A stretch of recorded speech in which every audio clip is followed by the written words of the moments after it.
Ahora le cedemos la palabra a Esteban Vargas. Perfecto, muchas gracias. ¿Me escuchan bien? Sí, te escuchamos, Esteban. Listo, ¿y pueden ver la pantalla? Bueno, muchísimas gracias, Lina, por la introducción. También gracias por este primer approach, Rodrigo, orientado hacia la ciencia de datos. Yo lo que quería conversar un poquito más era ya orientarlo hacia la realidad de un país como Ecuador, que ha tenido algunas realidades, yo diría, muy similares a lo que es Latinoamérica, pero también siempre esas particularidades que pueden ser interesantes para las personas que nos escuchan desde otros países. El día de hoy voy a hablar entre la brecha justamente entre las coberturas de salud de la seguridad social y tal vez esa insuficiencia que hay en la seguridad social que deja una oportunidad muy grande a los seguros privados en el Ecuador. Bueno, un poco sobre mí, Lina ya me ayudó introduciendo, entonces voy a saltarme esta parte. Y bueno, va a haber una parte introductoria, ya hablar un poquito más sobre el funcionamiento tanto de la seguridad social como de los seguros privados, para después hacer una comparación y ver ya el impacto y mejoras que podría haber en esta sincronización o a veces falta de sincronización que podría ser mucho más eficiente tanto el sistema de salud pública como el privado. Bueno, un poco de datos sobre Ecuador. La población total más o menos estará estimada ahora en unos 17 millones de personas, de los cuales la población económicamente activa está alrededor de 8,8 millones. Y la inactiva de 4,3 millones, bueno, también con unos problemas serios en el desempleo. Para los que siguen la realidad de Ecuador, no han sido unos años fáciles, bueno, para nadie desde la pandemia, pero también sumado a una reciente crisis energética que, bueno, parece que nuestros hermanos colombianos también nos van a dar una mano por ahí. Ha sido un momento bastante complicado. Ya entrando hacia la seguridad social está compuesta de tres regímenes. El primero, el IES, que es la seguridad social, digamos, para los trabajadores en general. Y también tenemos el ISFA y el ISPOL. Uno es del Instituto de Seguridad Social para las Fuerzas Armadas y el otro es del Instituto de Seguridad para la Policía Nacional. Cada uno con su régimen especial que tiene distintas consideraciones en las Fuerzas Armadas se retiran muchísimo más jóvenes que lo que hace una persona, pues un trabajador, sea público o privado, que va a jubilarse por ahí a los 65 años, un poquito más, también es algo que está mucho en discusión en los distintos regímenes de seguridad social. Ahora, ¿cuál es la cobertura que se da, que se tiene ya entrando en el tema médico, sobre todo de salud? Se da cobertura a los trabajadores privados, servidores públicos y afiliados voluntarios. Esta iniciativa de los afiliados voluntarios, donde no es obligatoria la inscripción, pero se busca que cada vez adhieran mucho más trabajadores voluntarios. Una realidad es que el beneficio de salud como tal no es algo que atrae mucho a estos afiliados voluntarios. Un poco más lado de las pensiones es algo que sí está atrayendo afiliados voluntarios, pues con esa intención de tener una pensión del IES que en la prestación que da es bastante buena. Hay tasas de reemplazo de 75%, 85%, se puede llegar hasta el 100% tasas de reemplazo, hasta un límite de pensión máxima de más o menos $2,000, pero por ahí es un poquito más interesante. No tanto en salud, insisto, y por eso es que existe tanto fuerza en los seguros privados de salud. ¿A quién también cubre? Cubre a pensionistas y jubilados, cubre a los hijos de los afiliados, al cónyuge, convivientes, y también tiene esta particularidad del seguro social campesino con un enfoque mucho más social para también dar ciertas prestaciones de salud a la población rural. Los tipos de coberturas, atención a enfermedades comunes, crónicas, catastróficas, salud mental, programas de prevención y salud materno-infantil, centros de salud propios, pero sí ha llegado a tener algunos desafíos. En papel hay muchas prestaciones, muchos beneficios que son bastante buenos. Sin embargo, cada vez más existen tiempos de espera prolongados, saturación. No se ha actualizado mucho del sistema de salud en cuanto a los equipos, en cuanto a la infraestructura. La realidad del país priorizado otras emergencias, otras, bueno, la pandemia, entre muchas otras crisis que hemos tenido. Y sí están habiendo muchos tiempos de espera o complicaciones. Tristemente, el tema corrupción también es muy fuerte y salieron a la luz un montón de cosas respecto a los medicamentos en pandemia. Bueno, crisis a veces de ciertos fondos, de cuando se manejan ciertos fondos públicos.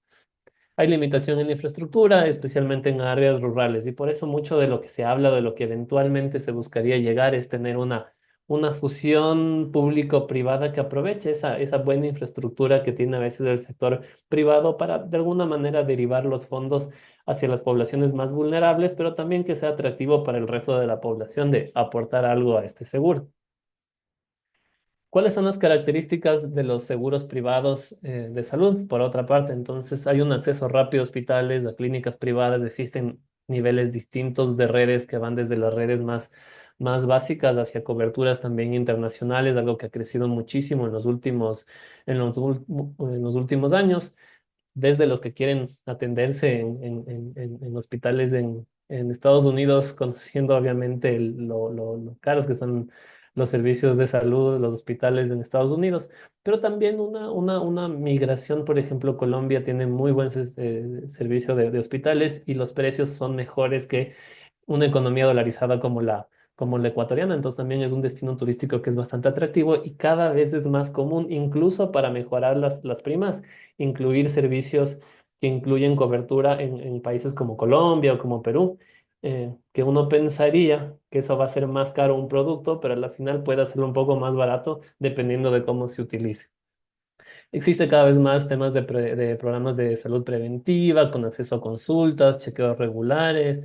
Hay opciones de cobertura internacional, como lo decía, y esto de los gastos médicos mayores, que en algo debe ser similar a lo que mencionaba Rodrigo del alto costo. En este caso es más por atención o por valor agregado.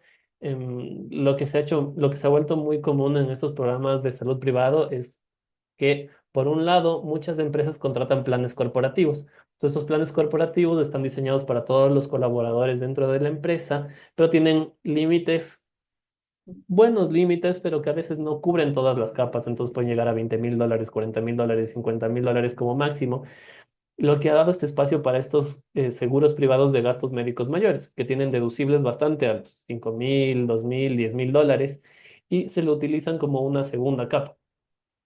Algo que suele suceder, digamos que pasa bastante si yo tengo alguna enfermedad fuerte que va a requerir más de estos 10,000, 20,000, $30,000, utilizo hasta cierto punto mi seguro corporativo de la empresa en la que trabajo y a partir de una vez que cubro el deducible, que llego a este deducible de más o menos $10,000, por ejemplo, ahí yo utilizo este seguro. Entonces, de esa manera se está bastante blindado y estos seguros para personas, por ejemplo, alguien de mi edad, de 35 años, que tiene un deducible de $10,000 con un tope de $2,000,000, puede estar costando unos 20, $30 mensuales, que lo hace un producto bastante asequible. Si es que yo ya tengo de por sí una primera capa que es mi seguro corporativo. Entonces es interesante cómo han ido creciendo estas compañías.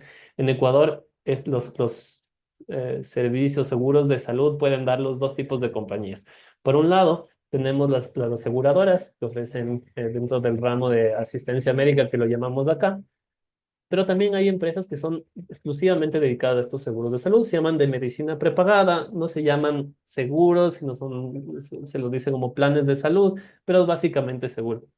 Y algo interesante desde el punto de vista también técnico, actuarial, que ha venido dándose es que recién en el 2016 tuvieron una normativa mucho más orientada hacia seguros, entonces donde tenían que constituir ya un capital adecuado, temas de riesgos, de reservas, de sustentar bien sus tarifas mediante modelos de pricing. Entonces sí se ven hacer a este nuevo esquema de compañías de salud que antes existían, pero funcionaban tenían un enfoque mucho más de empresas de servicios y ahora han tenido que migrar a un esquema que requiere muchísimo más eh, requerimientos técnicos y actuariales, lo que ha sido una gran oportunidad.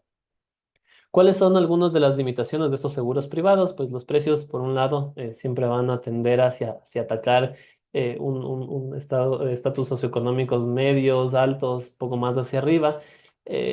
Cada vez se habla más de estos seguros inclusivos. Hay una gran oportunidad, está por salir alguna nueva ley aquí en Ecuador respecto a los seguros inclusivos, pero no es algo que estaba muy normado. Entonces sí hay una oportunidad muy grande porque los seguros privados puedan atender sectores más vulnerables de la población, pero hoy por hoy son seguros que son relativamente altos, lo que sí hace que estos sectores vulnerables dependan muchísimo del IES. Otros temas importantes, la normativa es bastante estricta. Hay algunas exclusiones para enfermedades preexistentes y otras restricciones en coberturas, pero también de alguna manera se ha obligado a que se pueda incluir también estas poblaciones con enfermedades preexistentes que sí tengan un acceso a un seguro que no sea demasiado alto. Desde el punto de vista actuarial, pues si medimos el riesgo y vemos para este segmento cuál debería ser la prima, sabemos que tiene que ser una prima muchísimo más alta, pero siempre hay este enfoque social en la que no se le va a cobrar directamente solo a esa persona esa sobreprima que debería pagar, sino de alguna manera este esquema de reparto de fin social en la que todos de alguna manera pagamos un poco más para poder cubrir a estas poblaciones que son un poco más vulnerables. Lo que sí es importante siempre desde el punto de vista actuarial va a ser que se haga una buena estimación, saber a ver cuánto es mi población que tiene ciertas preexistencias y que tengan muy claro al menos las reglas del juego, no para tarificarle diferenciadamente, pero para así saber o estimar de una manera correcta cuál sería este riesgo. Otra realidad es que también la normativa sí carece de una flexibilidad para aceptar planes innovadores. Están el Ministerio de Salud y la Superintendencia de Compañías son dos entes independientes que regulan estos planes médicos y la regulación es bastante estricta. Entonces, la innovación es un poquito más difícil cuando se quieren sacar planes distintos, planes disruptivos. No hay tanto esa apertura, por lo que de alguna manera sí va habiendo una innovación, pero tal vez nos estancamos un poquito en lo mismo y este exceso a veces de supervisión puede ser un poco, como digo, puede frenar de alguna manera la innovación. También teniendo en cuenta que pues un exceso de o muy poca, una falta muy grande de normativa también a veces puede llevar a un riesgo de que existan comportamientos que no sean lo más sostenibles en el largo plazo y también a veces por ahí un poco hacia lo ético. Ya yendo hacia los resultados de cómo es el mercado en Ecuador, lo que ha representado esto, bueno, es en millones de dólares, ha venido creciendo. Desde la pandemia, desde el 2020 crecieron mucho más estos planes.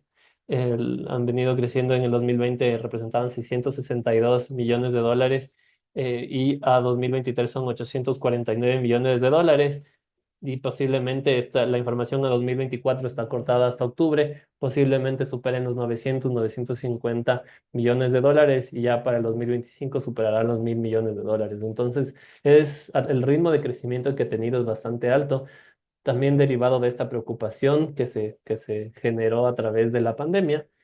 Pero algo que es bastante interesante y que fue una realidad aquí, seguramente fue una realidad en otros países, es que en la pandemia la siniestralidad en salud no creció mucho. Este cuadro que les estoy presentando ahora ya habla un poquito más de la siniestralidad y separada por los distintos grupos de planes.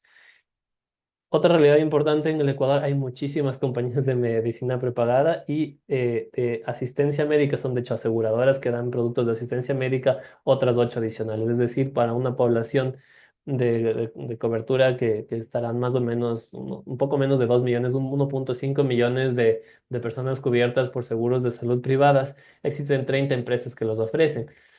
Si dividimos más o menos esas 30 empresas para ingresos promedio de 900 millones, pues sí te dice que hay muchas de empresas que son muy chiquitas, hay otras que son bastante grandes y que en cambio las aseguradoras, para poner un poco en perspectiva, las aseguradoras tienen un capital mínimo de constitución de 8 millones de dólares, mientras que las de medicina prepagada de tan solo 1 millón. Entonces, sí hay bastantes, algo que sucede es que tal vez hay muchas compañías y que de repente a nivel de un control adecuado de riesgos, hay mucha volatilidad para una concentración de una cartera tan chiquita que tienen, y es lo que se ve en muchísimas compañías de salud, que de hecho salud es un seguro que es de altísima frecuencia y la severidad en general no es tan alta. Sí es verdad que por ahí puede haber algún cáncer, algún tema cardiovascular que puede tener a costos muy altos, pero la factura promedio es bastante baja. Entonces uno esperaría que las desviaciones no sean tan fuertes por la alta frecuencia que hay. Y también es un mercado, es un seguro que es bastante líquido. Están entrando cuotas, están pagando reembolsos todo el tiempo. Entonces tiene un dinamismo muy particular. Pero que al tener tantas empresas, sí, algo que va a empezar a suceder progresivamente con el tiempo es que estas empresas empiecen a fusionarse, a cerrar, a liquidar también hasta que tengamos un nivel un poquito más controlado. Lo mismo en aseguradoras, hay alrededor de 22 aseguradoras, que si comparamos con países como Perú, en el que casi todo el mercado asegurador está concentrado, me parece que entre 4 o 5 aseguradoras, pues hay una.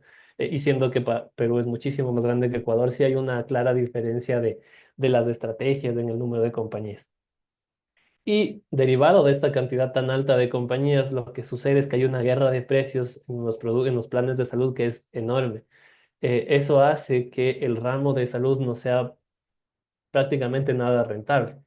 Más o menos el margen que da el seguro de salud es de un 1 o 2% sobre los ingresos, entonces es extremadamente bajo. ¿Dónde está el atractivo en estos planes de salud? Es mucho en la liquidez, en el gran volumen que se maneja de fondos. Entonces por ahí hay un poquito más de interés porque ya en temas de retorno es muy bajo. Son pocas las compañías las que en verdad tienen utilidad y muchísimas las que salen a pérdida. Y esto es muy derivado justamente de esto se deriva muchísimo de esta guerra de precios. Entonces, mientras este mercado va desarrollándose hacia ser cada vez más técnico, sí pasa que van peleando por precio hasta que todas las cuentas, incluso las que pueden ser bastante buenas en un inicio, terminan teniendo una siniestralidad muy baja. Una siniestralidad muy alta, perdón, y una rentabilidad muy baja. Entonces, aquí está dividido los tipos de planes por los cuatro grandes bloques que existen en el Ecuador. Voy a empezar por el más siniestroso y tal vez uno de los más interesantes, que es el corporativo. El corporativo, que es la línea de arriba, ven que ha tenido un nivel de siniestralidad de 71%, 68%, 65%, que si le agregamos a un 20% promedio de recargos a los brokers, más los gastos administrativos, casi siempre el resultado queda por ahí en el 100, en el 101, 102 sobre los ingresos.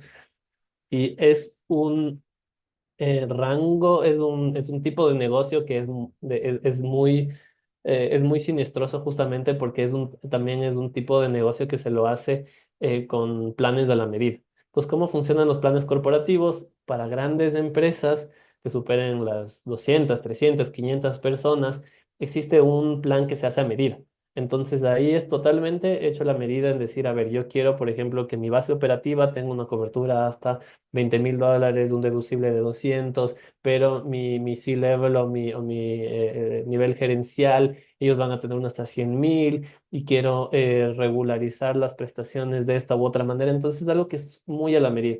Entonces, claro, al comienzo pueden haber empresas súper grandes, por poner un ejemplo, Coca-Cola, que tiene una siniestralidad muy buena y está contratando con la empresa, A.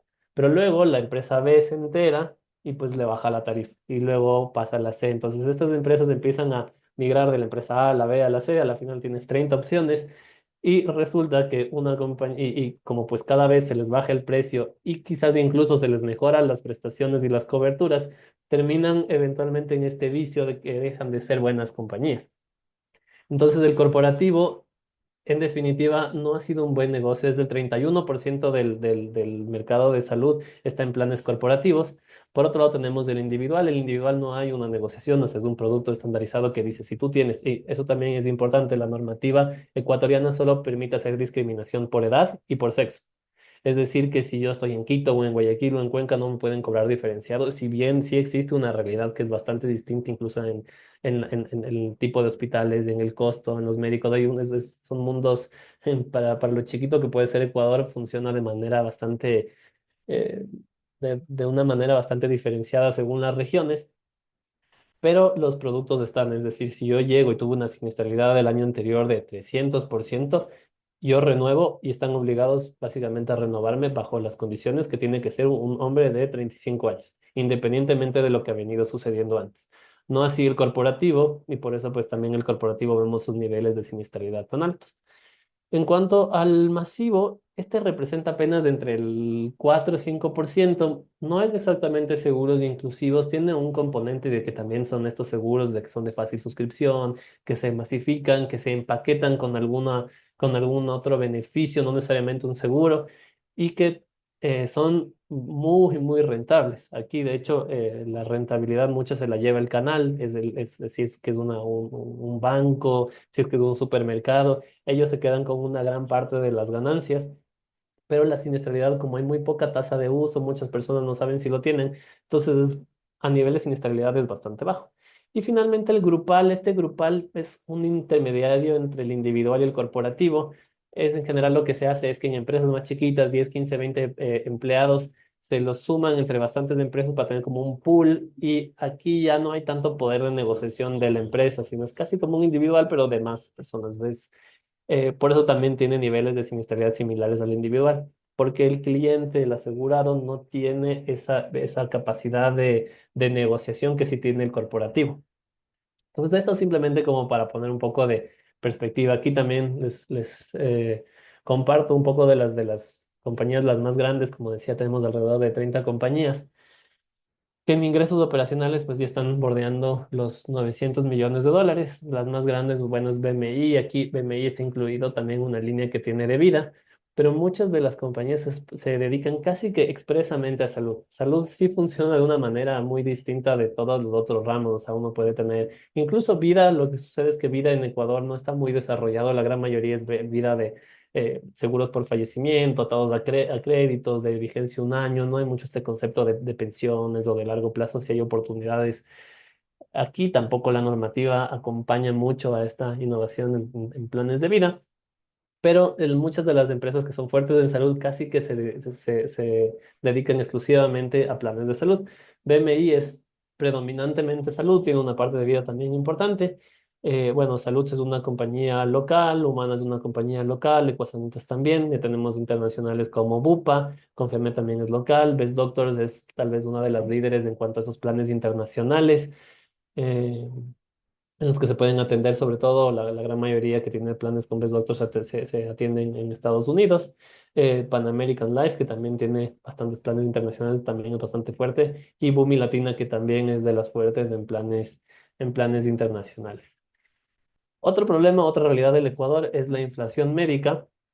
Esta inflación médica tiene aquí hay una especie de contradicción. Si vemos en el gráfico, tenemos la inflación como la general, que es anual, que es el de color azul, y en color morado, púrpura, lila, cada país dice diferentes de color, se puede ver la comparación también, o sea, un poco la idea es comparar Latinoamérica con Ecuador. Entonces, en azul tenemos Ecuador, en púrpura tenemos Latinoamérica y el Caribe. Entonces, por lo general, Ecuador, al ser dolarizado, tiene una inflación general más baja que el resto de Latinoamérica y el Caribe. Es un 2%, 1,5%, es baja. Es alta para ser dolarizada, que eso es un problema, pero en comparación al resto de Latinoamérica es bastante baja.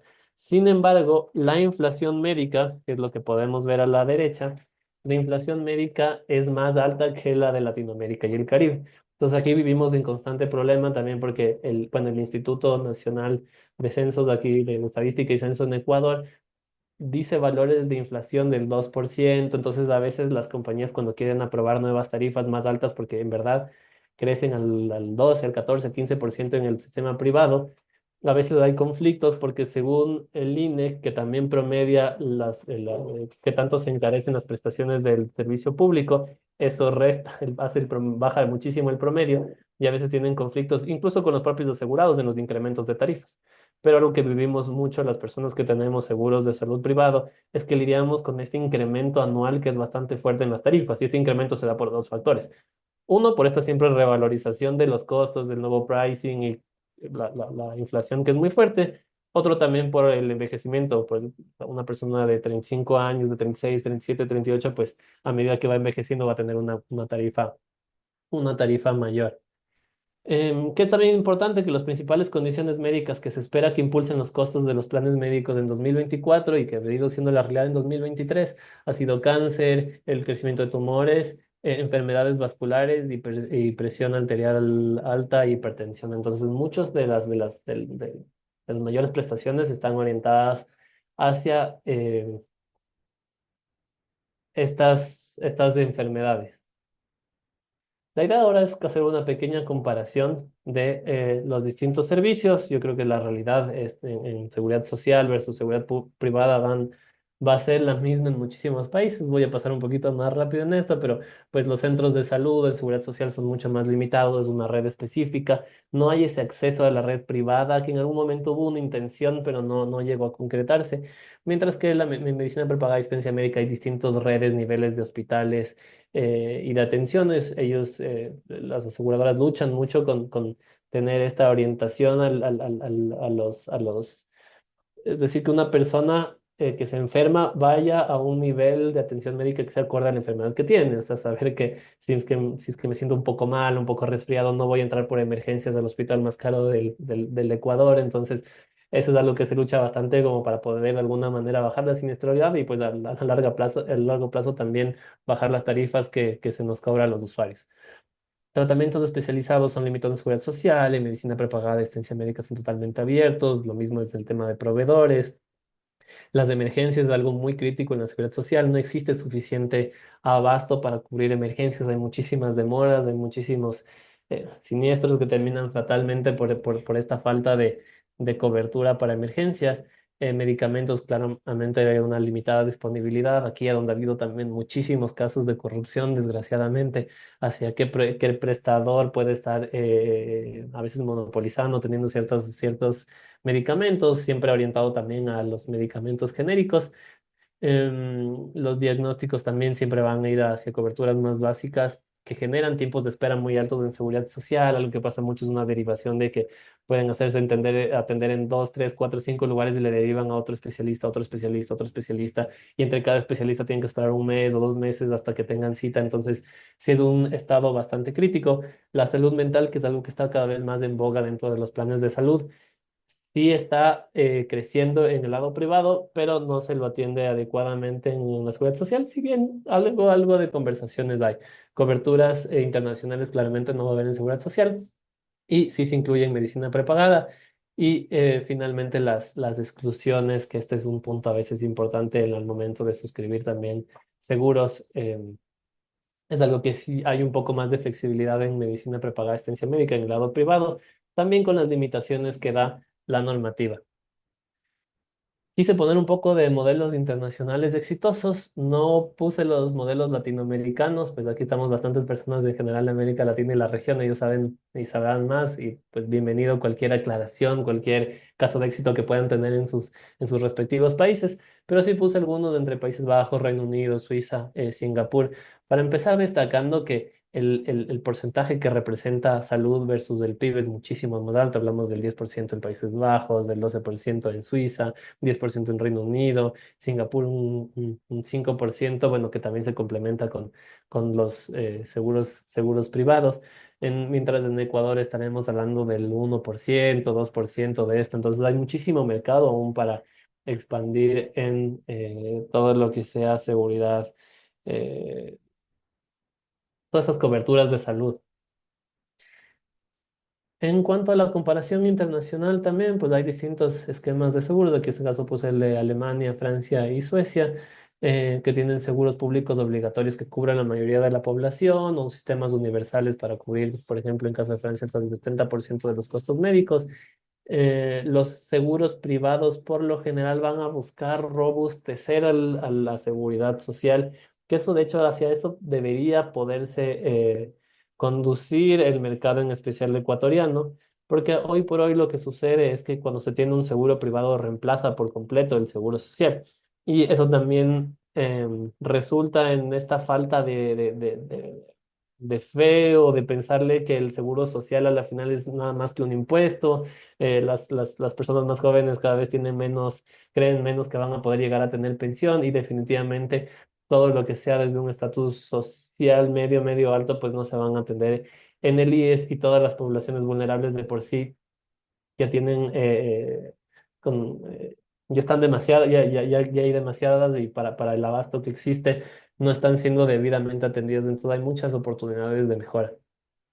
Ahora, ya hablando un poquito sobre el impacto, ¿cuál es esta brecha que hay en los usuarios en el sistema de salud? Los usuarios de la seguridad social tienen este acceso limitado y tiempos de espera largos para recibir atención especializada. Hay este riesgo de agravamiento de enfermedades que pasa muchísimo justo por estas demoras en el diagnóstico, en el tratamiento, incluso para después derivarlo en medicamentos o en otro tipo de tratamientos que son muchas veces urgentes. Y hay estas derivaciones entre especialidades y doctores que no funcionan de la manera más coordinada. Por otro lado, los usuarios de seguros privados suelen tener mejor acceso a programas preventivos, chequeos regulares, mientras que la seguridad social tiene recursos limitados justamente para estos programas, algo que es hasta cierto punto natural. En cuanto a la brecha del sistema de salud, la seguridad social tiene definitivamente una sobrecarga. Nosotros, digamos, muchas veces cuando se hacen las evoluciones actuariales, los balances actuariales, se busca ver qué es lo que va a pasar con el sistema de salud a 10, a 15, a 20 años, con el fin de determinar si es que, cómo está la relación entre los ingresos y las prestaciones, y que si en 10 o 15 años ya se ve que se van a cruzar y que va a haber más egresos que ingresos, pues se puedan ir tomando medidas. La realidad es que por lo político que es eso, nunca se lo ha hecho y ya estamos a valor de hoy con resultados negativos. A valor corriente ya hay una brecha negativa entre los egresos de las prestaciones de salud y los ingresos que reciben. Y esto se deriva netamente de la realidad sociopolítica, pues algo que hemos visto en todos los países es que hay medidas que son necesarias para la seguridad social en general, pero que al ser tan antipolíticas, al no ser bien vistas por la población en general, pues se las deja ahí, se las deja ahí, se las deja ahí. Y en lugar de hacer ciertos cambios pequeños, termina siendo obligatorio hacer cambios muy disruptivos o cargarle simplemente al Estado, eh, tener que tenga una carga que a veces es sobredimensionada, y que lo que pasa en Ecuador es que el Estado no llega a veces a cumplir incluso con los pagos que debería a ninguno de los regímenes de seguridad social, justamente por todo lo demás que está sucediendo. Ya en cuanto a las mejoras, y con esto ya voy cerrando, ¿cuáles son las propuestas de mejora para la seguridad social? Pues va a estar este equilibrio actuarial, que va a ser este equilibrio entre los ingresos actuales, los fondos que se tienen actualmente con los ingresos esperados y las prestaciones que se va a dar de aquí en adelante. Entonces, hablando de los ingresos, sí se habla de esta edad de la jubilación. Y es verdad que el aumento de la edad de la jubilación va a beneficiar sobre todo a la prestación de jubilación, pero también lo hace para salud, porque esto significa personas que van a estar trabajando por un mayor número de años. Eso significa que es probable que tengan primero un seguro privado corporativo durante más años, que va a cargar menos al sistema de salud. También va a hacer que aporten durante más años, ya que actualmente no es que los pensionistas aporten al seguro de salud. Entonces, sí hay una mejora para el aumento de la edad de jubilación, incluso en prestaciones como la salud. El incremento gradual también del tiempo de afiliación, que sería una consecuencia de lo anterior, y también se habla de las subidas de las tasas de aportación, y claro, implementar eso, a menos que haya una redistribución de cómo se aportan los distintos seguros de la seguridad social, que aporte más el empleado, sobre todo, es algo que es muy antipolítico. Por el lado de los egresos, tenemos una revisión de tasas de aporte eh, para la salud. Hay una eficiencia de gastos operativos que definitivamente no ha habido, y una revisión de prestaciones y redistribución también de los ingresos que atacan a estas prestaciones, ser un poco más eficientes en los subsidios, controlar un poquito los beneficios que se dan para que vayan a la población que realmente lo necesita, y también entender en cada sector poblacional cuánto se necesita, qué debería haber este acceso rural, sobre todo, que es muy complicado.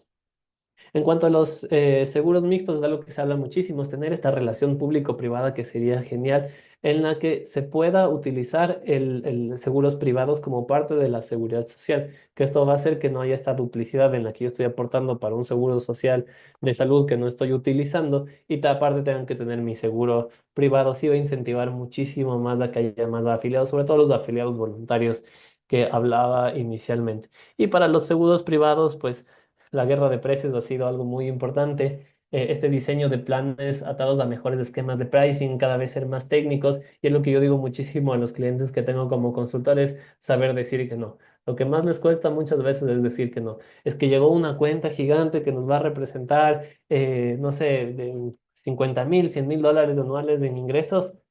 pero si te va a representar 200 o 300.000 dólares en siniestros, pues hay que saber decir que no.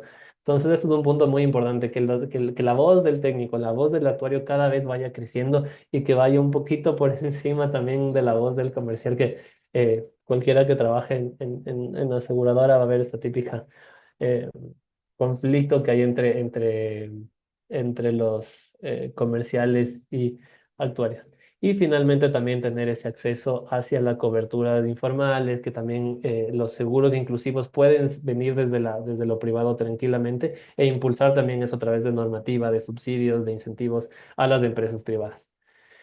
Con eso termino lo que tenía. Muchísimas gracias a todos los que estuvieron escuchando.